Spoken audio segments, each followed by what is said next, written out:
B-Mac, and now we know that the NFL has come out and said we made another mistake in the Cowboys-Lions game. For the second time in as many days, the league is admitting yet another officiating mistake in that game.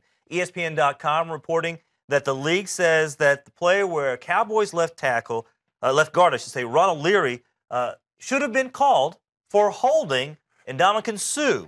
That was on a 4th and 6 play from the Lions' 42-yard line. The play resulted in a 21-yard completion, and Dallas scored the eventual game-winning touchdown. No one was really talking about this play. Yeah. Everyone was talking about the pass interference call, or non-call, as it was. I don't know. I mean, what? You know what? You think they were just bringing this up maybe to try to diffuse some of the conspiracy talk? They're bringing it up because people saw Trying to be as transparent as possible? People saw that it was a missed call. And it was a 4th down play. They end up scoring on that drive. And I think the NFL need to be able to incorporate some type of penalty or punishment for these referees, because if coaches say the wrong thing at a post-game interview, they're fine.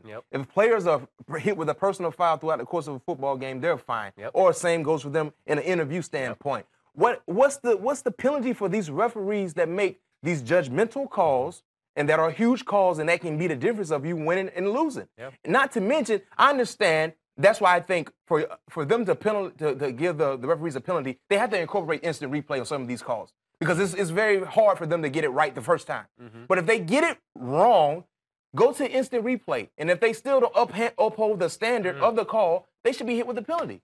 Apologies don't do anything right now for Detroit. They don't want to hear that. Here's the other thing, too, is that they don't have crews that have worked together all season long. And then all of a sudden in these big games, that makes no sense. I mean, I know you're trying to reward individual referees, umpires, linesmen for their work throughout the season, but part of what makes a good referee crew is the fact that they're a crew. They work together. Chemistry, it's like understanding. It's like a team. That doesn't make any sense. You don't have to have the Dallas Cowboys, once they get into the postseason, all right, well, we're going to add Calvin Johnson instead of Des Bryant. I mean, that's not how it works.